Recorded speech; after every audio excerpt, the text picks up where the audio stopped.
Hey YouTube, for this video I wanted to switch to Axis and Allies 1942.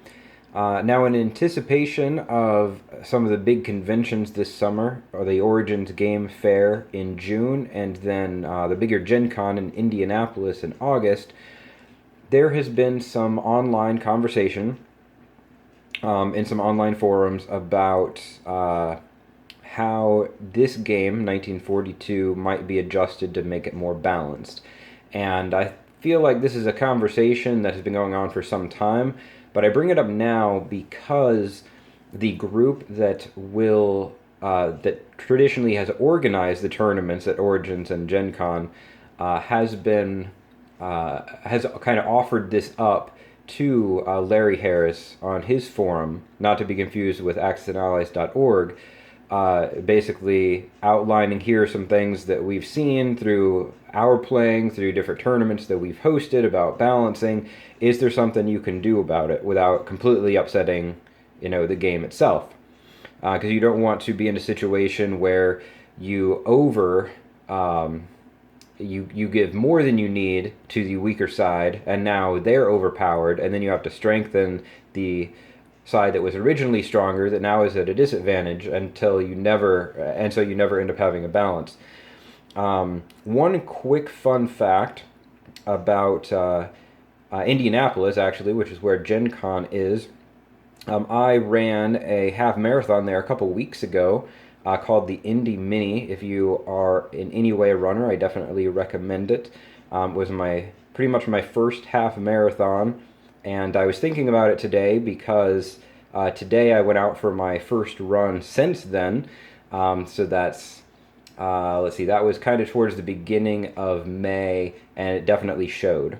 So that's just a little fact. The place that I picked up the registration for the race is the same big convention center they have downtown where Gen Con is hosted. So just a little side note. Anyway, so let's talk 1942. Now, there is a general consensus, I think, that the game is unbalanced in favor of the Axis. I tend to... I will agree with that. My feeling and my experience is that it is not as imbalanced as people say, but I will concede that there's some imbalancing there. I do tend to hesitate when it comes to adjusting units on the board.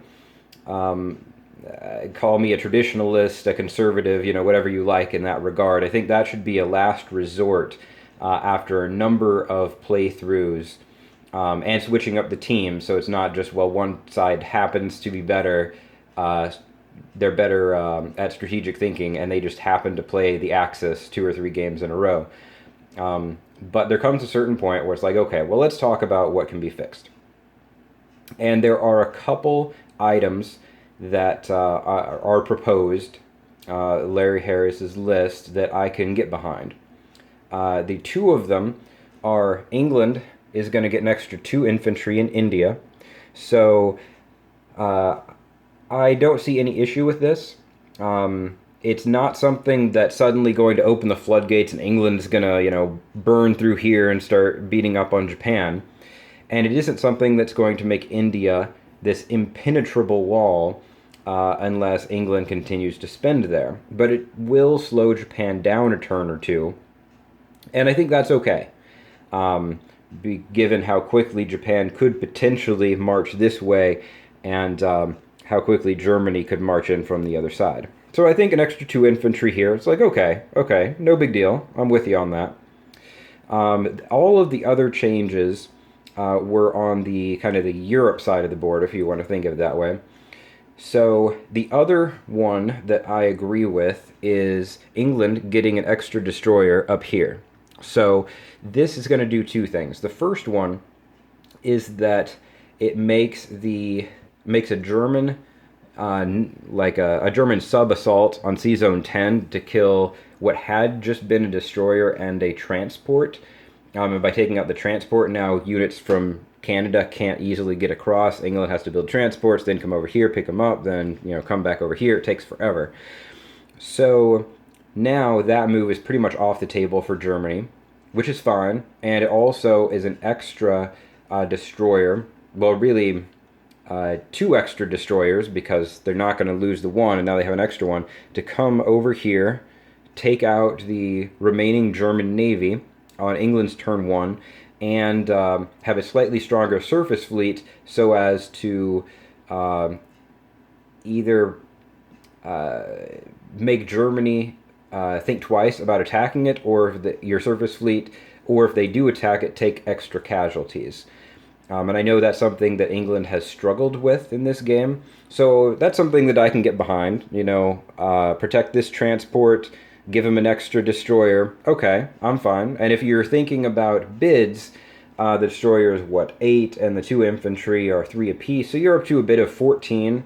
Okay, it makes sense to place these units in those locations. All right, I can get behind that. Now the next one I have mixed feelings on. And it consists of, instead of the German bomber being up in Germany, it is placed in Ukraine. Now, if you've seen my German-Russian videos, as Russia, I like to attack West Russia and Ukraine, and with the sight of a bomber there, destroying that kind of offense, I am absolutely going to attack that. And there were some folks I saw talking on the forum about how Russia pretty much has to attack Ukraine in this case. And I'm like, well, I would have attacked it anyway, so it really doesn't change anything. It's just like, hey, here's a free bomber that you get to kill, which is fantastic news if you're Russia. But I have mixed feelings about it because, maybe Russia will take an extra casualty for it. They should still be able to take the territory. But I have mixed feelings because now, if you're Germany, your ability to go into Egypt, which, at least for a turn or two until the U.S. comes in, or maybe England or both, into Africa, opens the doorway to all this other stuff. Basically, on turn one, you've said, nope, there will be no Egypt attack.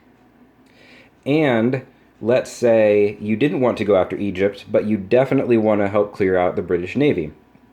Well, you have one less bomber to do it, so that's a 4 or less on offense, and it's a unit that has the type of range that it can hit the British Navy pretty much wherever it is.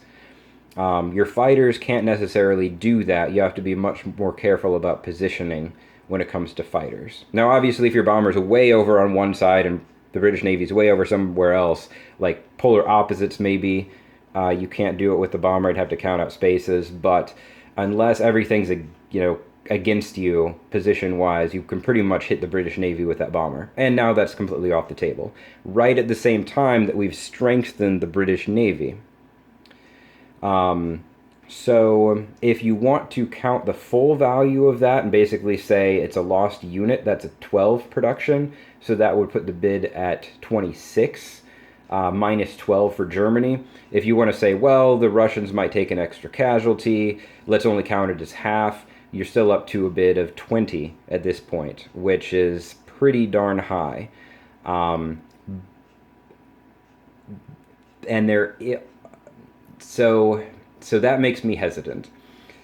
And then there are two other proposals as part of this whole set that are floating around right now. So remember, the British Navy is more powerful. The German ability to counterattack has also been weakened. And here are two moves that I'm not in favor of. One of them says, okay, well, in addition to all that, we're going to take a German sub away from this sea zone. So now Germany's naval power to come out here is even weaker than it was. And now we're getting into territory that I'm like, okay, British are stronger, Germans have lost their bomber, and you're going to take a sub away? Nah, I'm not so sure about this. And then there's an additional move after that down here that consists of moving the British cruiser from Sea Zone 14 to Sea Zone 13, which effectively does a couple things. It basically puts it out of range. Germany is not going to be able to destroy that cruiser, which is a move that I like to take on the first turn. So maybe Germany's air power can focus elsewhere, maybe against Russia, but it should have more than enough offense to take Ukraine back and probably take Karelia up there. It can't get anything into Africa, so it has more fighters to go into battles that it's otherwise going to win anyway. Um, and there's an AA gun in Karelia, so there's a chance if it moves the fighters there that they're going to be, one of them or multiple might get shot down. Um, Now, I don't want anyone to misunderstand. It is always a good idea, assuming no AA guns, to send fighters. Don't let fighters sit idle, because if you can win a battle with one fewer rounds of combat, that's some casualties that you've saved. But you're probably not going to have multiple rounds of combat taking out Ukraine. It's probably going to be a one-round combat anyway in Karelia. Maybe two, maybe you'll save yourself that second round, but it's probably going to be one round of combat to take both of those back. You're not going to need the fighters, they're not going to help you, and now basically you can't use them for anything else, which is unfortunate. And then this cruiser, of course, gets to move up here to the British Navy, join those two destroyers that you have over here, clear out whatever German Navy there is, and now let's say that the Germans have... I don't know, let's say they've got a cruiser and two subs. You've now attacked them with a cruiser and two destroyers and two fighters and a bomber. You're probably going to be fine. You're going to have at least one ship, if not multiple surface ships, when your turn is over. And if Germany doesn't have a transport, so maybe you divert one fighter over there or something like that. But if Germany has no transports, then you do what I recommend in my other videos. You plop down an aircraft carrier, you plop down a destroyer, you move your fighters on England to the carrier. So now you've got, let's assume both destroyers got killed. So now, minimum, you've got a carrier, two fighters, a cruiser, and a destroyer against a weakened German Air Force, a German Air Force that has no bomber. There may still be some discussions going on. These might not be the finalized revisions. The vibe that I'm getting is that if these aren't it, this is pretty darn close. And now I could be proved totally wrong. In a tournament setting, maybe this balance is exactly what it needs to be. My feeling is that the first two items that I outlined, yes, absolutely. Let's do them. It's going to help with balance. The bomber, I am not too keen on.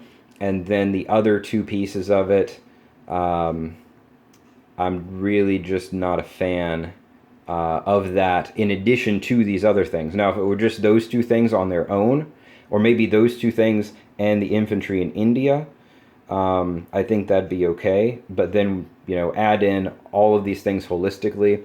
I feel like this is going too far. Like I said, maybe I'll be proved wrong. Hopefully that's the case. But if these are the rules, you better believe I'm going to be pushing to play as the Allies. And we'll see how it goes. But let me know your guys' thoughts. What do you think? Do you think this goes too far? Do you think this doesn't go far enough? Or maybe you think this is about balanced? I'd love to hear your comments. But in addition to that, I'd also like to know why. What have your experiences been in your games? Have you revised things kind of like this, and you've seen that an extra couple infantry in India and a destroyer up by Canada just isn't enough? The Axis continue to win every time. Let me know. I'm very curious. And what would you do in this situation? How would this change your gameplay if you're going into a tournament? With everything sorted like this, with all of these variations. Hope to hear from you guys soon, and I hope you all enjoyed this video.